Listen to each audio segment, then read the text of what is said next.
next guest is a fashion queen, an actor, a singer, songwriter, and TV personality. Please welcome Miss Lawrence. Hey! Hey! Yes! Hello, darling. But stand, let's do a turn. Give us more. Just a little light Fashion. You know, try and do what I can This while is I what can.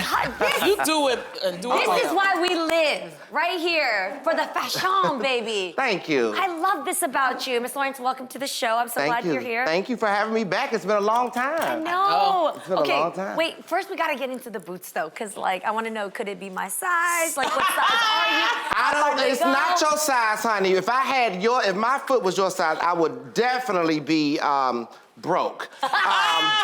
So my size, which is a 42, a woman's 42 or a woman's US 12, you know, they run far and few between. So, you know, that's what these are. Yeah, but if I had your size, it would be a serious problem. This is a 6.5, 7. They're the ones that run out the most, like at the Nordstrom rack. They're the first that are to go. So I feel like you always get the extra sizes. No, but at least when you may run out, but honey, they only producing about 2 or 3 of these. And so it's a handful of the people that I'm always fighting with my salespeople, like, oh, such and such asked for them first. And I'm like, oh my God, I'm like, this is discrimination. Now, Miss Y'all don't Lawrence, want the girls in your shoes. let's get to the questions, okay? Have you retired from the beauty industry? I have. You have, because you are now becoming an actor. I am an actor. I've gotten fully into my music, singing and songwriting, and yes, acting. I made my acting debut on Empire. Yes. And yeah, it's really it's very dreamy. You know, when I started out in performing arts, which was in high school, I love the arts. I love singing, I love dancing and all of those things, but I kind of left it alone. I kind of ostracized myself from that industry or from that sector of life because I thought that the world would not be ready for someone like me, you know, flaming queen. So I got into the beauty industry. No, that's not true because you were also in the United States versus Billie Holiday. You're also going to be in the upcoming film Bros. So you are doing bros. it. Yes. You're great. God is good. God is good. Thank you. And I noticed that you don't choose to go by a specific pronoun. No. And that's a huge conversation today where people are kind of trying to find the right path. Yeah. Why is it that you don't, well, why don't you want to be referred to that? And then what do you think it is about being pronoun aware today? So here's the thing. I don't go by a specific pronoun. If someone chooses to call me she, call me he, call me ma'am, call me sir,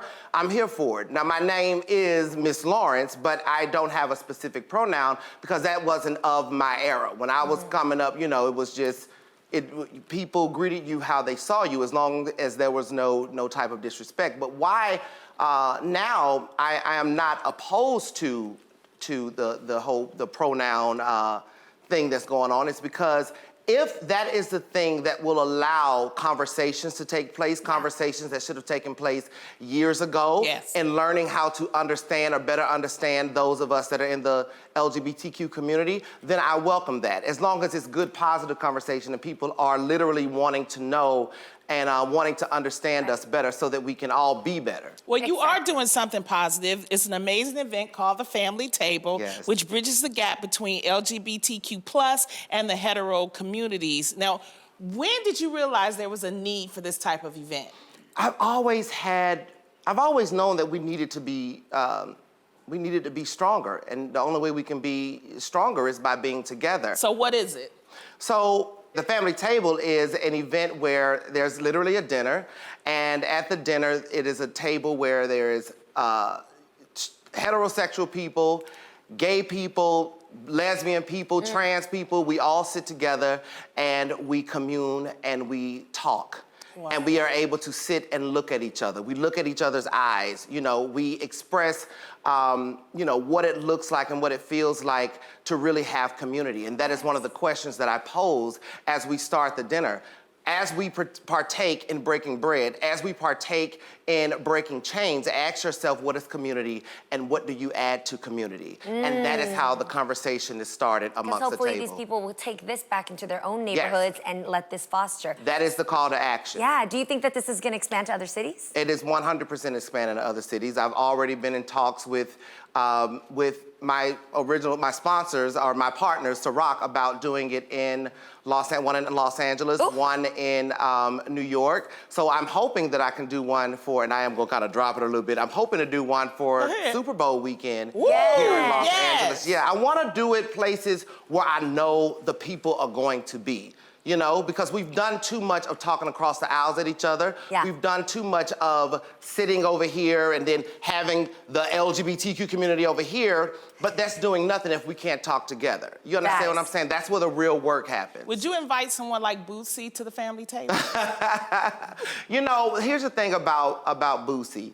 I was a fan of his music. I am a fan of his music. I'm not so much a fan of him and his character as of late, but you can't, we won't just write someone off, right? I was raised to have a forgiving heart and to expand on that, right? So I would love to make sure that Boosie is enlightened on where he is ignorant. Right. In his views on who we are as gay people, and particularly black gay people. But it would have to be getting invited to the table. Not yours, so to speak, but having a conversation. Because I think it's assimilation. That's like what's missing for him, obviously, is that he doesn't. Well, you know, and it's not just Boosie, it's so many people. Yeah. Boosie speaks for a lot of the people out there. Boosie speaks for a lot of the people, and you know, it's been what has been at play a lot in hip hop since I was younger, right?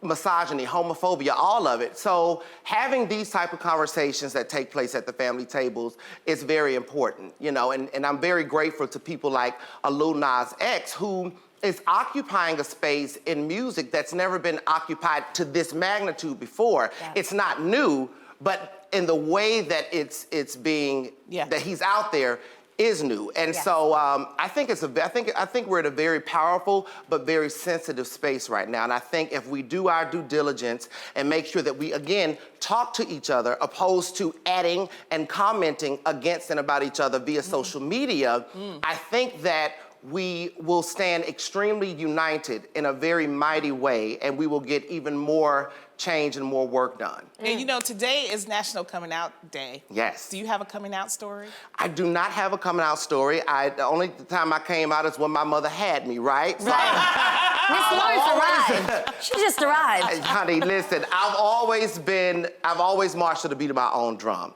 So I have more of a story of a meeting of the mind and understanding what my purpose and my place is.